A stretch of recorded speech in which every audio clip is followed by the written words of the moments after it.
Good afternoon, my name's Alan Bagnall and I'm an interventional cardiologist. I'm here today to show you a case of a circumflex artery angioplasty. So let's take a look at our case. He's a 49-year-old male who's presented with an acute episode of chest pain that began around 12 hours ago, and he's got ongoing pain rated at 8 out of 10. He's got a past medical history that's unremarkable, but he does have a family history of premature cardiovascular disease, with both his brother and father having died below the age of 60 from coronary artery disease. He's an ex-smoker. Currently he just takes aspirin and gemfibrozil, which is a lipid-lowering agent.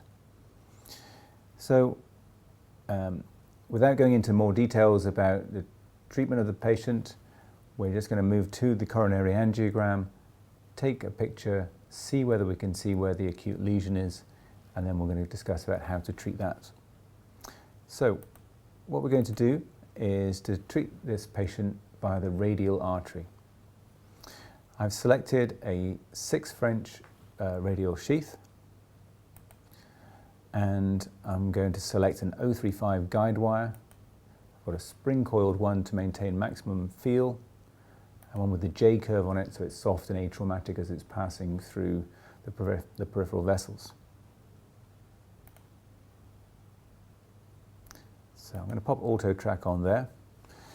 For speed, I've inserted our guide catheter and our 035 wire already, and when I start using the screen, I put on auto track so that it will automatically follow where we are. Now I'm just noticing that we haven't got our guide catheter here, so I'm just going to select that. So I'm taking a 6 French interventional guide catheter, and as this is a circumflex, I'm going to choose an Amplatz left catheter, which will give me plenty of support, and in this chap who's 6 foot tall, I'm taking an Amplatz left too. Okay, so I'm just going to begin to move our guide wire in until we see the screen, the wire light up on the screen here. So if I start screening now, we move across and we can see our radial sheath sat in the artery there. If I advance the wire, it emerges, and I'm going to slowly move this up the radial artery, looking out for any problems as we go up. Negotiated the elbow there without any problems. I saw a slight deflection of the wire there, and as I advance the wire, I'm getting a warning coming up that I'm in what they call a suboptimal vessel. For suboptimal, you can read wrong vessel. So what I'm going to do is just try and understand the anatomy a little bit better. So I'm going to bring my guide catheter up whilst keeping the guide wire still, and just take a small angiogram here and try and understand what the problem is. So if I take a picture here, we can see that our guide wire has been deflected off to the left and has entered a small branch. So now that we understand the problem, we can work out the solution. So I'm just going to bring our guide wire back, proximal to the area, try and orientate the guide wire so that it's pointing towards the correct artery. Just think I'm still a little bit proximal there. There we are. That looks like it's found its way.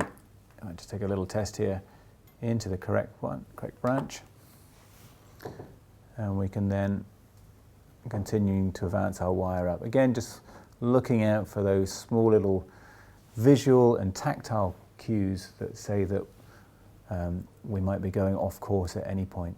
So now fixing the wire again and advancing my guide catheter. I'm just going to put the auto track onto the tip of the wire here.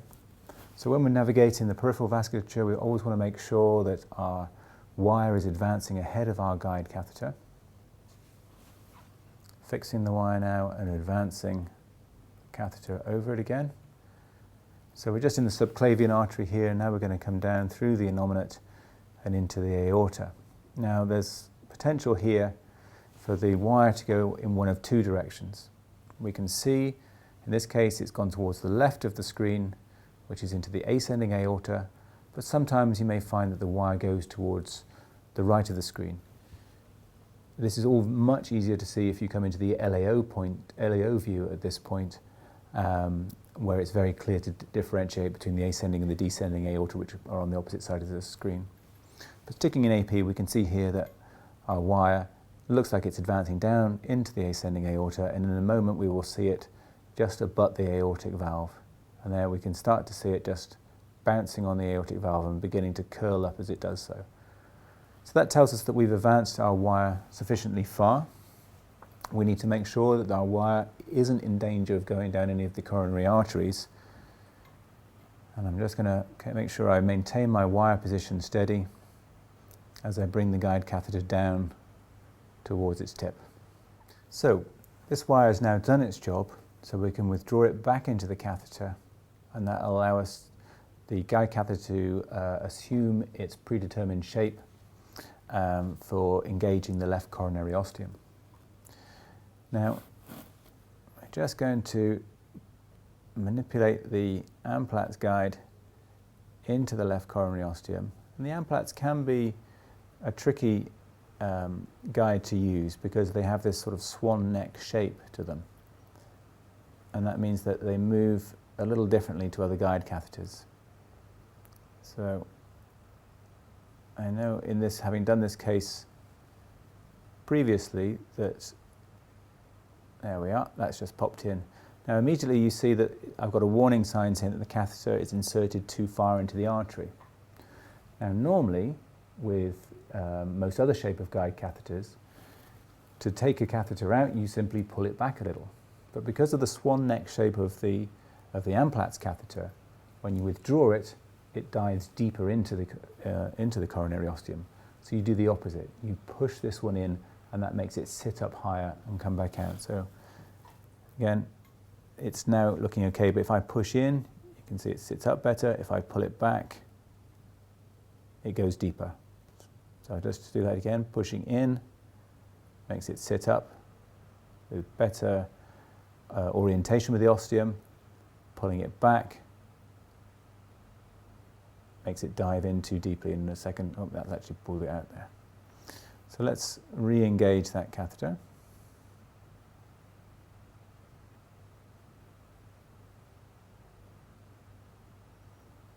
Just trying to get it orientated correctly. That's sat in.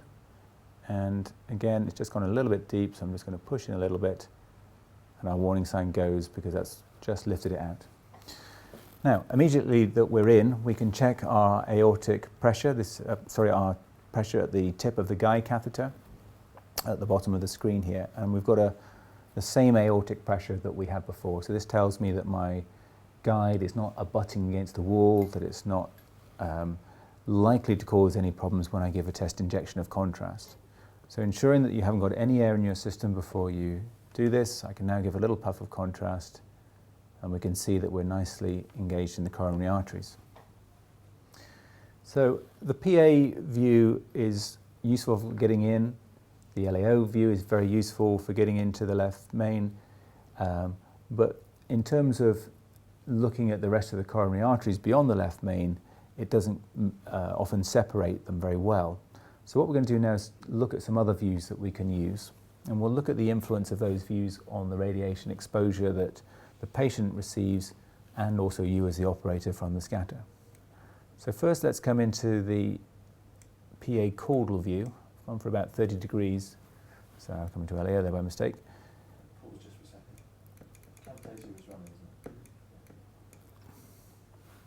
it? Okay. So we're going to look at the different effects of different views on the radiation exposure that both you and the patient are exposed to. I'm going to start off by coming into a PA caudal view. So I've got a 30-degree caudal view here.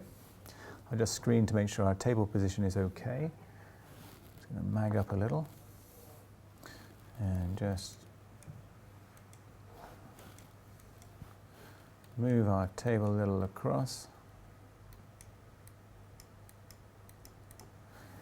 Okay, let's take our angiogram.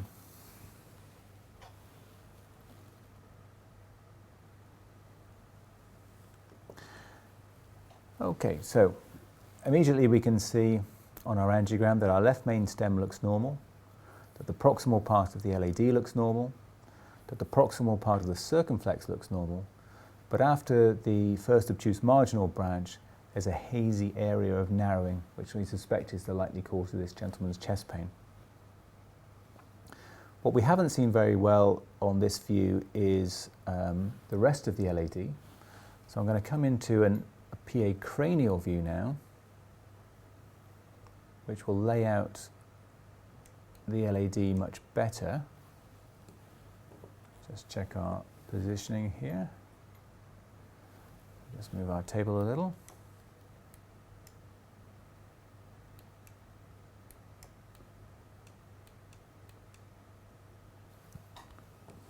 We'll take another cine here.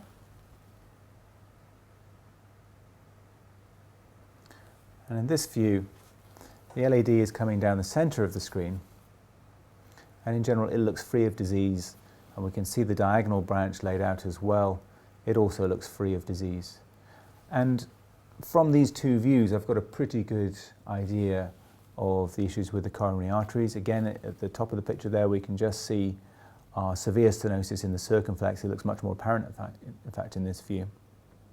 So from the left coronary arteries I've got most of the diagnostic information that I need, but I'm also going to come into an REO-caudal view and take a look there, because that can help lay out the marginal branches and the circumflex a little better.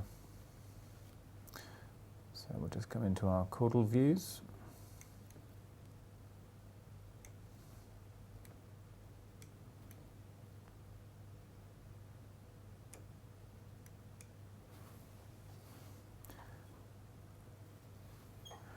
And essentially you need enough pictures to be able to make a diagnosis, and by that I mean you need to be able to see each individual segment of the different coronary arteries in their entirety.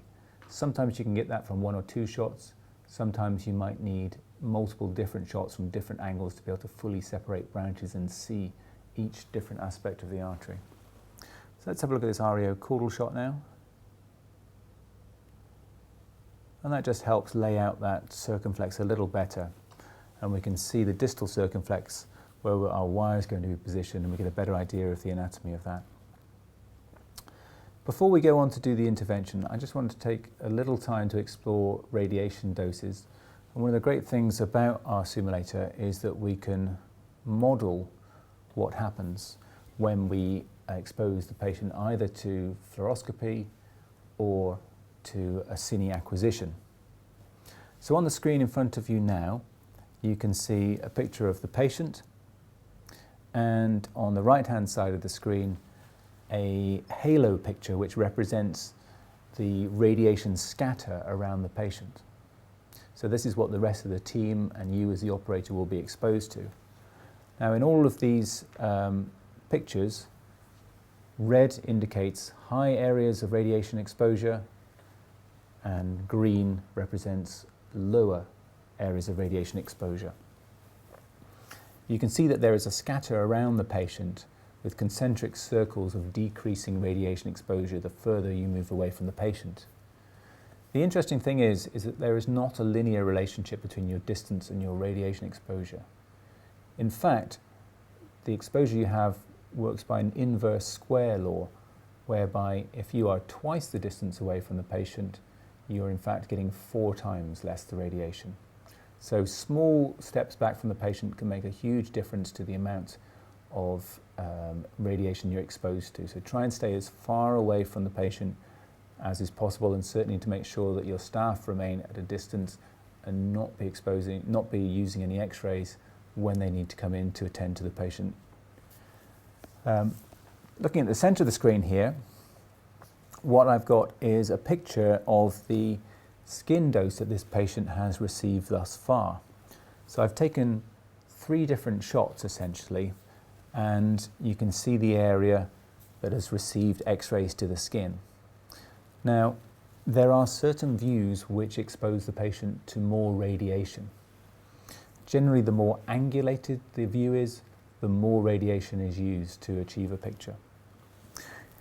You can minimize your radiation exposure by avoiding those angles as much as possible, but also by making sure that your image intensifier is as close to the patient as possible and that the X-ray tube is as far away from the patient as possible. So that means having the table sufficiently high and the image intensifier sufficiently close to the patient will all be helpful in reducing dose. So if I show you the difference now between fluoroscopy and cine acquisition. If we look at the center of the patient, here we're going to see some live exposure of the patient. I'm going to press on the pedal using fluoroscopy, and I want you just to have a look at the center of the patient's chest and look at the color change. So I'm pressing on the pedal now, and there's a relatively slow accumulation of X-rays around. By contrast, if I come and press on the cine pedal, look at the difference here. Look at the rate of change. We can see these orange and becoming red areas developing very quickly around the patient's skin. And that's why you generally want to be using that cine pedal very conservatively. Most systems now have very good quality fluoroscopy, and you can acquire fluoroscopy pictures for storing. So your need to use cine now should be as small as possible.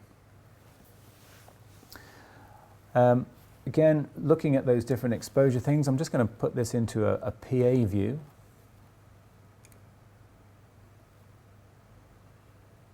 And we'll just repeat that exercise again. So I'm going to use cine this time. PA view, look at the patient's chest, cine, reasonably fast. If I come into now a view which uses a lot of radiation, the spider view or the LAO caudal view, we'll see again a quantum leap in difference.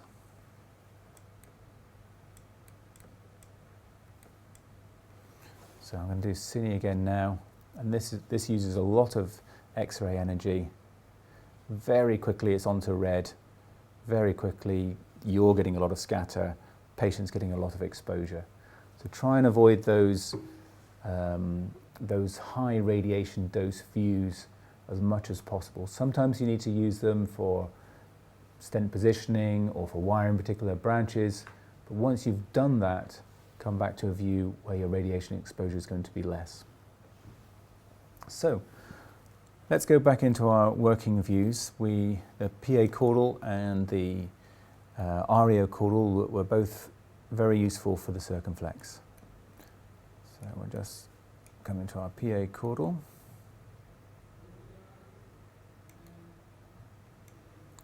Now we need to select a wire and some balloons to treat this artery. So we go to our inventory again, at our device. We need a guide wire, an 014 guide wire for being able to deliver our balloon. I'm going to take a standard guide wire. Hydrophilics you tend to use if you've got very tortuous or very severely narrowed arteries, neither of which is the case here. I'm going to select a 45-degree bend on the tip. So it's just reminding me that I need to take out my J-wire first. So I'll just take this back. And on the simulator what we see when we can change wires is that the wire becomes greyed out. So now I can change that over to an 014 guide wire. And we're ready to take that up again. So let me just take this stiffer wire out because it's actually difficult to maneuver, and we'll take our 014 wire instead. Put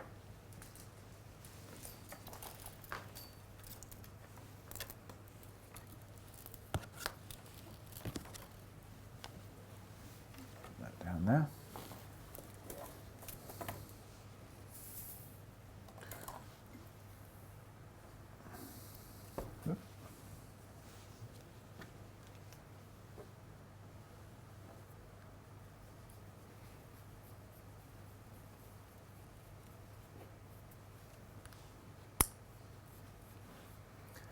So once our wire has been recognized by the sensors in the simulator, we will see it light up in white. There we go. I'm just going to give myself a torquing device on here just to help me steer the wire in the coronary arteries.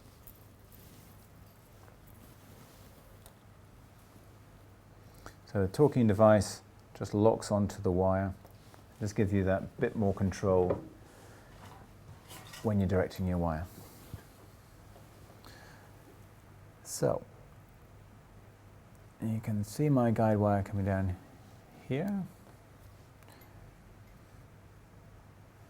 And I'm just going to give myself a little puff of contrast to make sure our guide catheter's still in. We're kind of over-selecting one of the branches at the moment. There we are.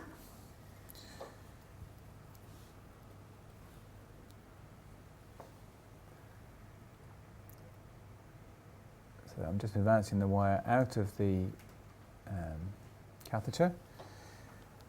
I used the roadmap that I created before to understand the direction that I need to take my wire in, and I've kind of got an idea in my mind about where the branches lay. But if you're finding that your wire is getting caught or not following the expected pathway, just as we did when we were coming up the arm there, we can just give a little puff of contrast just to lay things out a bit better. So you can see we've been able to go past the stenosis and into the distal vessel. Now, in this view, our wire tip is now kind of moving away from us. And if we want to see better, we can just change into that REO caudal view. And you'll recall that that just laid out that distal circumflex a little better.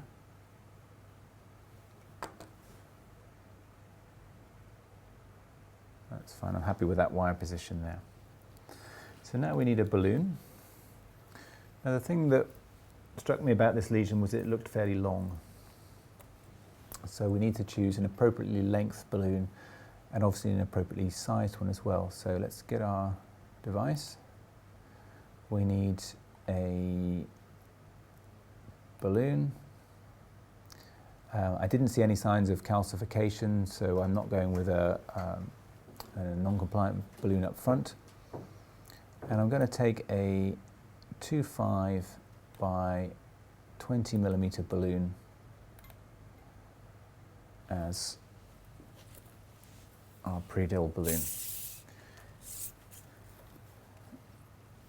So normally you have someone who acts as a second operator to keep your wire still, but you can do all this as a single operator without too much trouble as well. So you thread your balloon onto the wire, making sure this part of the wire is not moving.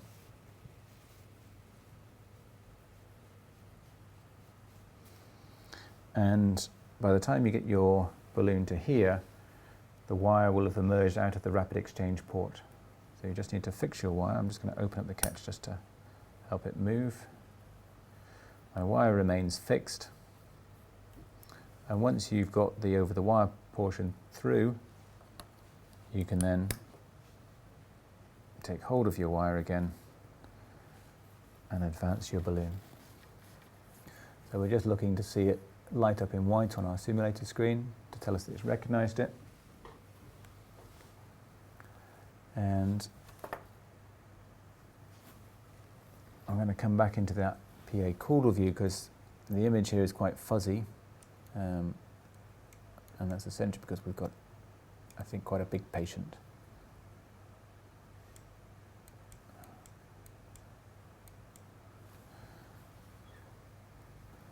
So, in a moment you could be able to see the two dots proximally and distally of the balloon, and just about to come out of the guide catheter and go down into the circ. And as you're doing this, you're basically looking at your guide, making sure that its position remains stable, that it's giving you sufficient backup to be able to deliver your balloon. If it starts to prolapse out of the ostium of the left main, then you need to just reposition that so you maintain your backup. We're going to use a little puff of contrast in just a second to see when the balloon is in the correct position. Probably just needs to be about there. A little test to see if we're in the right spot. Looks about right. Just going to go in a little bit. The stenosis looked like it started just after the ostium of the marginal branch. So we're going to now inflate our balloon. It's an end deflator, and as we turn up the pressure, we can see our balloon inflate. Just a second. So here it goes up. I've got that up at 10 atmospheres there. There was a little sign that came up saying myocardial ischemia detected, as you'd expect when you block the artery with an inflated balloon. We can see a little bit of change in the patient's blood pressure and a little bit of ST elevation as we do that. It's not always unexpected. And we're just bringing down the device now and then back on negative. So I usually like to take a length shot at this point with the balloon in so that we know exactly how long a stent that we're going to need. We've got the dots on our balloon will tell us whether we've covered the lesion and give us an estimate of how far either side we need to be. And if you've got an exact visual reference in there, it's much easier to judge your stent size. So let's take our picture again. So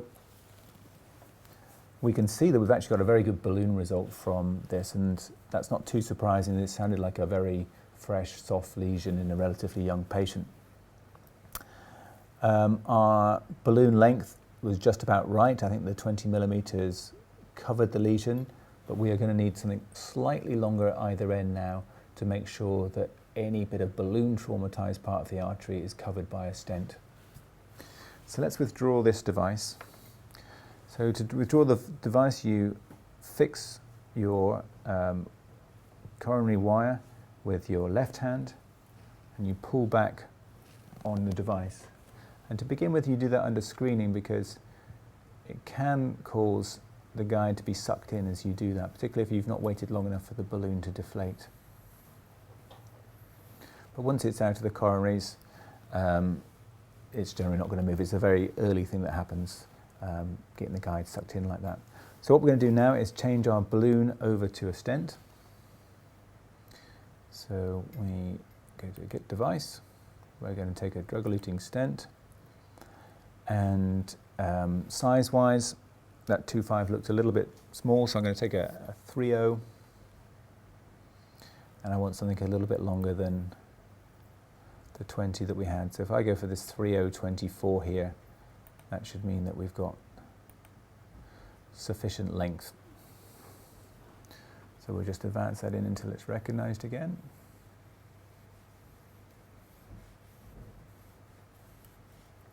Okay. And we screen once again.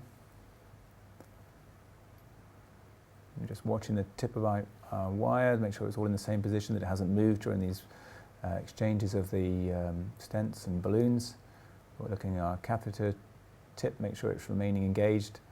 And again, we're not seeing any problems with advancing this wire, advancing this stent in this patient, because we've got plenty of backup from our Amplatz guide. So again, we're going to just take a little test to see if we're in the right place. We're going to use that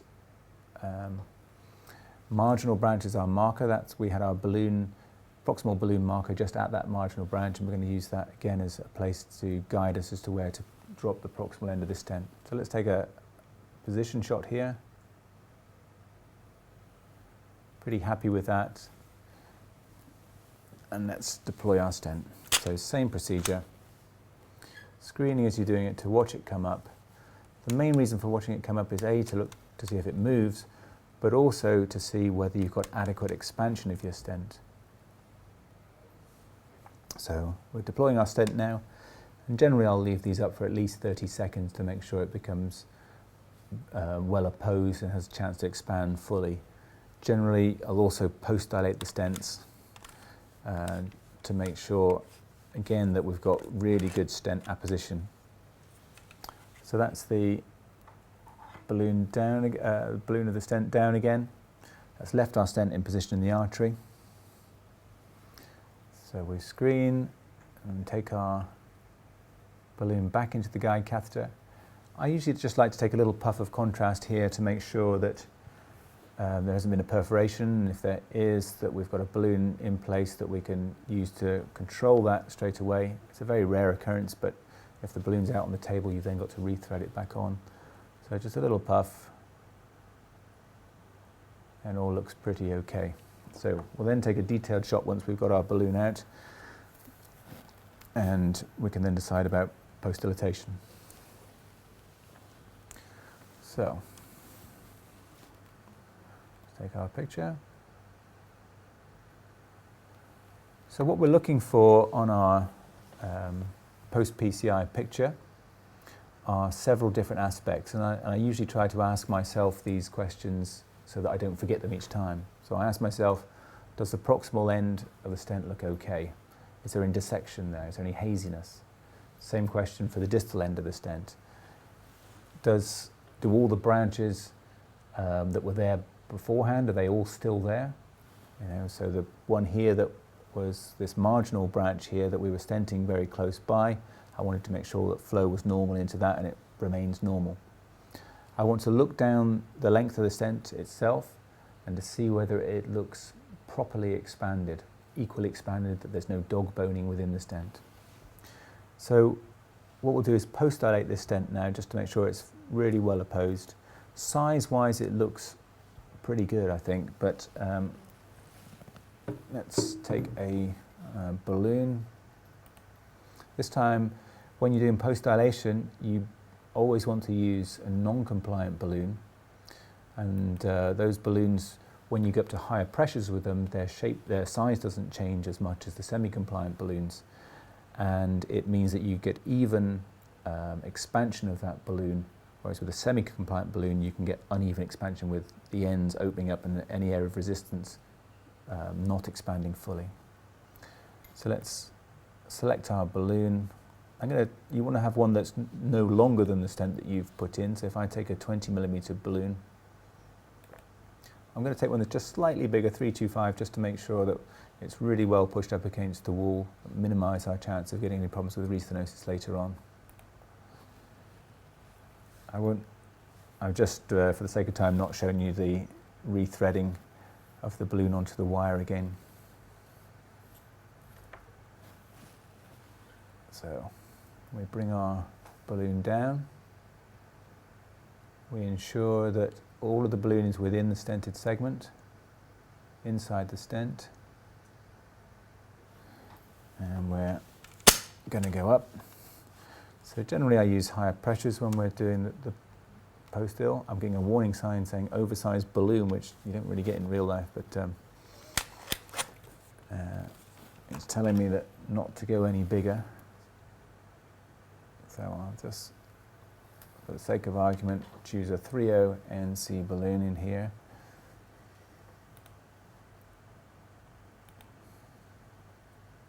So I'm taking a 3.0 20 instead.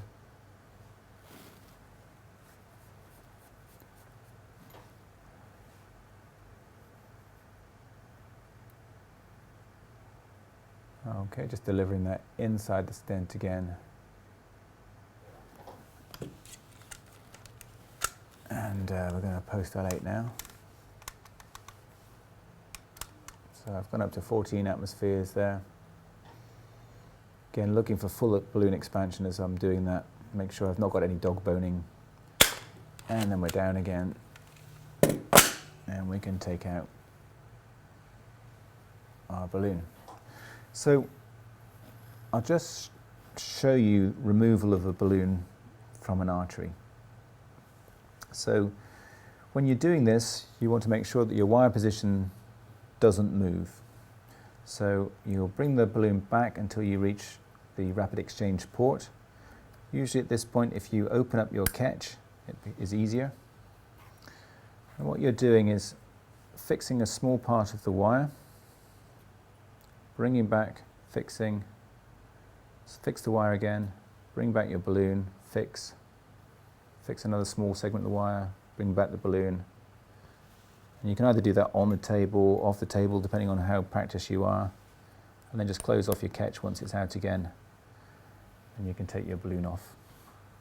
What we should see, hopefully, is that the wire hasn't moved at all. Now, we still haven't quite finished the case yet because we need to take an angiogram after we've done our post-ill, and then also look in a different view to make sure that we've not got any new issues after doing our post-ill. So let's come into that REO caller view again, because I always like to look where the distal wire has been to see whether,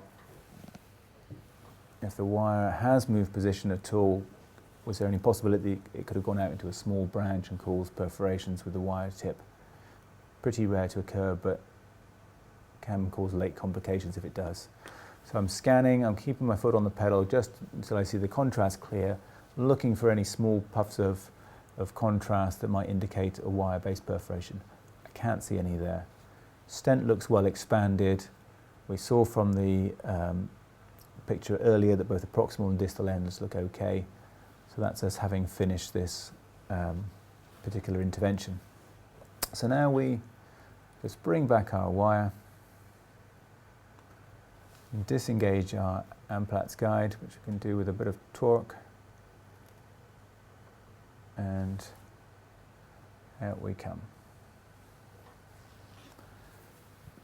So that was a radial artery intervention on a circumflex artery in a patient with an acute coronary syndrome.